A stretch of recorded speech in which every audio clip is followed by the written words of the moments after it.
Hi, my name is Tamara Ballardetta, and I'm going to be doing a short report on the history of ACT UP.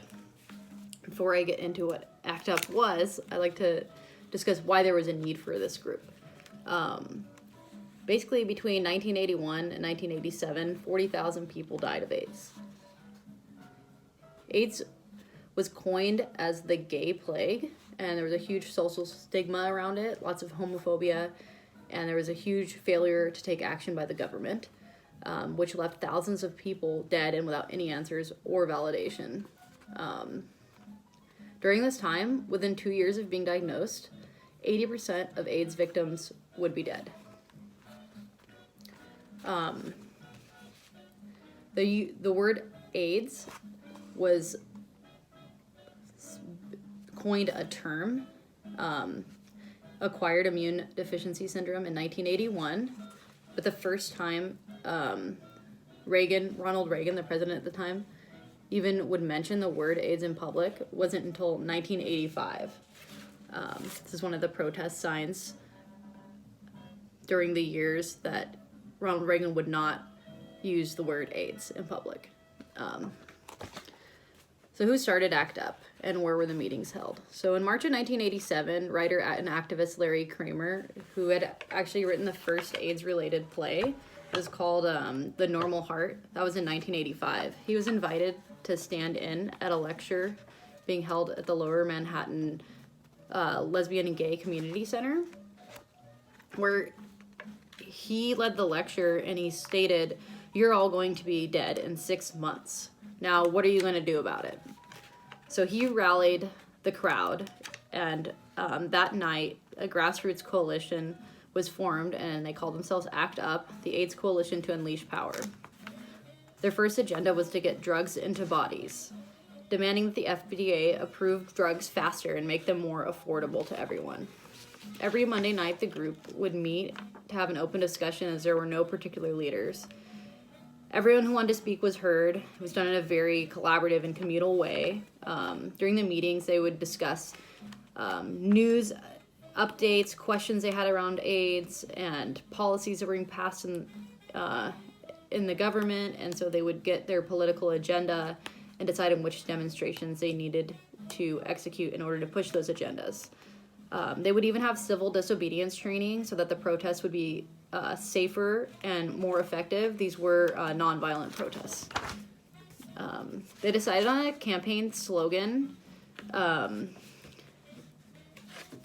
this is their campaign slogan, silence equals death. They used the pink triangle. So the inverted pink triangle was used by the Nazis in the concentration camps to identify homosexuals.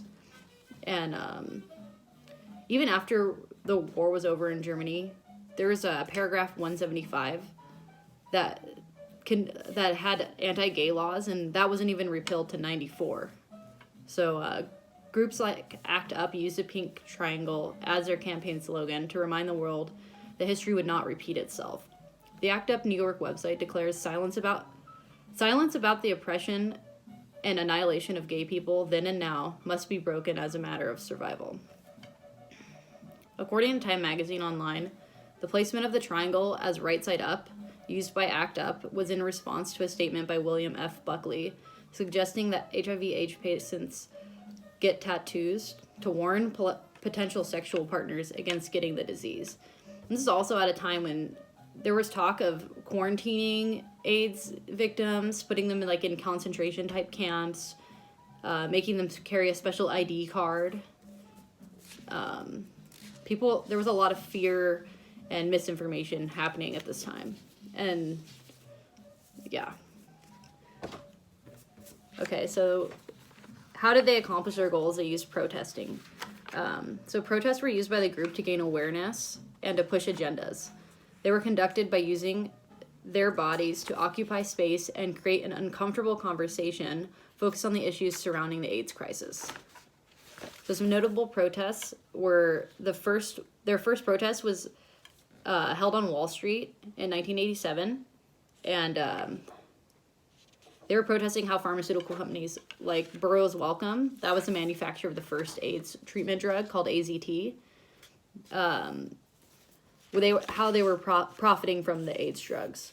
So at the time, AZT cost around $10,000 a year, so that was not affordable to most people. And so shortly after the first protest, the FDA shortened its approval process to 2 years. So they were starting to make some accomplishments and gaining momentum immediately upon their first protest. They created a documentary group called Diva TV and AIDS Community Television to help halt the misinformation that was confusing people around AIDS. It was a commonly thought of that you could contract AIDS through saliva, which was not true. This is a protest sign they used, read my lips, so like basically saying you cannot catch AIDS from kissing. Another protest in January 98, 500 people protested an article in Cosmopolitan magazine. The article told heterosexual women that they could have sex with an HIV positive man and still be safe. So basically they're saying heterosexual women could not contract AIDS, which was not true. Another huge protest they did was they stopped the stock exchange in 1989, and they were able to drone out the opening bell with their foghorns, and they were able to snap photos of the protest within this New York Stock Exchange, and they got them out to the press, and were able to, 4 days later, Burroughs Wellcome, the manufacturer of AZT, lowered the price 20% to $6,400 a year from $10,000. And another protest I'd like to mention that was kind of cool, December 1989, ACT UP and WHAM, which was the Women's Health Action Mobilization, organizes a protest at the St. Patrick's Cathedral. The Cardinal O'Connor said, "Let them get AIDS," referring to homosexuals. And so the protest was called Stop the Church, and it was focused on calling out the church for their opposition to safe-sex education and their blatant homophobia, and also they were trying to block access to safe and legal abortions. So during the protest, the group held a die-in where members would play dead on the aisle of the cathedral floor, and just to kind of represent the fact that human beings were dying and they weren't just like deviant, like child molesting drug addicts, like whatever society had kind of portrayed these AIDS victims being. So just to like kind of represent, these are humans dying, and it is everyone's problem. It's not just like one type of person that could get the disease. So they held this protest all while 4,500 people outside picketed. So in closing, ACT UP accomplished visibility for the AIDS epidemic and getting better medical treatments for its victims. They coined the term "healthcare is a right," and with over 140 chapters and thousands of members worldwide, ACT UP has united people to stand up for a multitude of issues.